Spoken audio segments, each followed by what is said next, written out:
வணக்கம் ஃப்ரெண்ட்ஸ், இன்றைக்கி நம்ம ஹெல்த்தியான ஈஸியான மில்லட் ரெசிபி ஒன்று பார்ப்போங்க. மார்னிங் பிரேக்ஃபாஸ்ட்டுக்கு சூப்பரான ராகி ரொட்டி, கேழ்வரகு ரொட்டி எப்படி செய்யணும்னு பார்க்கலாம். இது நான் முருங்கைக்கீரை வச்சு செய்திருந்தேங்க. ரொம்ப அருமையான இந்த கீரை அடை வந்து டயபிட்டிஸ்க்கும் அது செம்மையாக வெயிட் லாஸ் பண்ண விரும்புகிறவங்களுக்கு ரொம்ப நல்லது.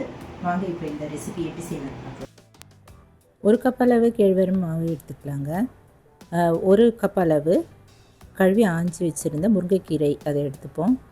3 டேபிள் ஸ்பூன் அளவு தேங்காய், ஒரு வெங்காயம் பொடியாக நறுக்குனது, கொஞ்சமாக பச்சை மிளகாய், சின்ன பீஸ் இஞ்சி, இதெல்லாம் சின்ன சின்னதாக கட் பண்ணி எடுத்து வச்சுக்கலாம்.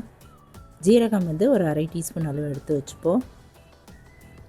இப்போ இந்த கீரை வந்து பெருசாக இருக்கிறதால இது வந்து சின்ன சின்னதாக கட் பண்ணிட்டேங்க.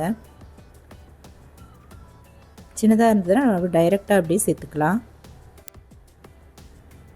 இப்போ அடுப்பில் ஒரு கடாய் வச்சுட்டு ஒரு 2 டீஸ்பூன் அளவு ஆயில் ஊற்றிட்டு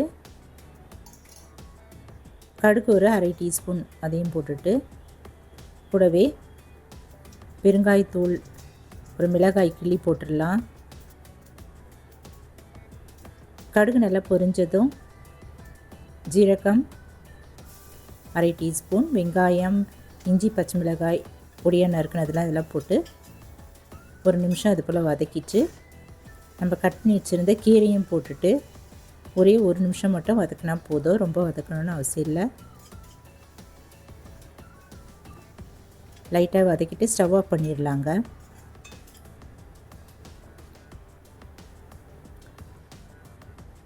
இப்போ ஒரு பாத்திரத்தில் கேழ்வரகு மாவு போட்டுட்டு 1/2 டீஸ்பூன் அளவு உப்பு,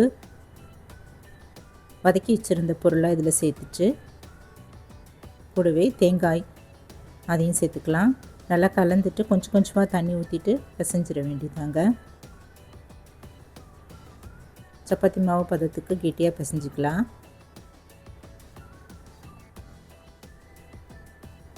இந்த போல் பிசைஞ்சு எடுத்து வச்சுருவோம். அடுப்பில் ஒரு தோசை கல் போட்டுட்டு எண்ணெய் ஒரு டீஸ்பூன் அளவு ஊற்றிட்டு நல்லா தேய்ச்சிடலாம். எல்லா இடமும் எண்ணெய் படுற மாதிரி தேய்ச்சி விட்டுட்டு மாவில் வந்து ஒரு பெரிய சைஸ் அளவு மாவை எடுத்துப்போங்க. உருட்டிட்டு வாழை இலை இல்லைன்னா பாலித்தீன் ஷீட் எடுத்துக்கலாம். அதில் கொஞ்சம் எண்ணெய் தடவிட்டு இந்த உருண்டையை வச்சுட்டு நம்ம தட்டிடலாங்க. ஒட்டிச்சுன்னா கொஞ்சமாக தண்ணி தொட்டுட்டு தட்டினா நல்லா ஈஸியாக தட்டுறதுக்கு வரும், ஒட்டாது. கொஞ்சம் கொஞ்சமாக தண்ணி தொட்டுட்டு நம்ம இது போல் தட்டிக்கலாம். ரொம்ப மெலிசாக இல்லாமல் மீடியம் திக்காக இருக்கிற வரைக்கும் தட்டிட்டு சென்டரில் ஒரு ஹோல் போட்டுட்டு இலையோடு எடுத்துகிட்டு அப்படியே தோசைக்கல்லில் அப்படி தலைக்கீழே அப்படி கவுத்துடலாங்க.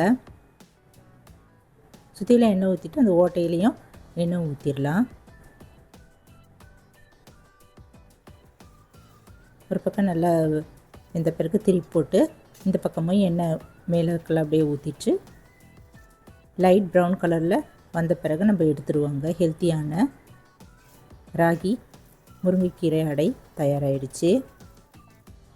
நிறைய அயன் சக்தி, கால்சியம் சத்துலாம் இருக்கிற இந்த கேழ்வரகு மாவு நம்ம வாரம் ஒரு முறை இந்த போல் அடையாவோ இல்லை தோசை இது போல் செய்து கொடுக்கலாங்க. சின்னவங்க பெரியவங்களுக்கு எல்லாருக்குமே ரொம்ப நல்லது. இந்த போல் எல்லா அடையும் நம்ம சுட்டு எடுத்துடலாம். இந்த ராகி அடையில் வந்து நம்ம கேரட்டை பொடியாக துருவிட்டு இதில் போட்டு கூட செய்யலாம், அருமையாக இருக்கும். இன்றைக்கி வந்து கீரை வச்சு சூப்பராக ஹெல்த்தியாக செஞ்சுருக்கேங்க. நீங்களும் இது ட்ரை பண்ணி பாருங்கள். சின்ன பசங்களுக்கு ராகி அடை இதெல்லாம் செஞ்சு கொடுத்தா வந்து சாப்பிட மாட்டாங்க, வேணான்னு சொல்லுவாங்க. இந்த போல் நம்ம வந்து கீரை இதெல்லாம் போட்டு செஞ்சு கொடுத்திங்கன்னா ரொம்ப விரும்பி சாப்பிடுவாங்க. டேஸ்ட்டாகவும் ரொம்ப அருமையாக இருக்கும். இதை போல் நீங்களும் செய்து பாருங்கள், செய்து கொடுங்க. வளரும் குழந்தைகளுக்கெலாம் ரொம்ப நல்லது. டயபிட்டிஸ்க்கும் ரொம்ப நல்ல இந்த ராகி ரெசிபி நீங்களும் மார்னிங் பிரேக்ஃபாஸ்ட்டுக்கு ஹெல்த்தியாக செய்து கொடுங்க. இந்த ஹெல்த்தியான மில்லட் ரெசிப்பியான ராகி ரொட்டி நீங்களும் ட்ரை பண்ணி பார்த்துட்டு எப்படி இருக்குன்னு சொல்லுங்கள். இந்த வீடியோ பிடிச்சதுன்னா சேனலை சப்ஸ்கிரைப் பண்ணிக்கோங்க, லைக் பண்ணுங்கள், ஷேர் பண்ணுங்கள், கமெண்ட் பண்ணுங்கள். தேங்க்ஸ் ஃபார் வாட்சிங். நன்றி, வணக்கம். நம்ம அடுத்த வீடியோவில் பார்க்கலாம்.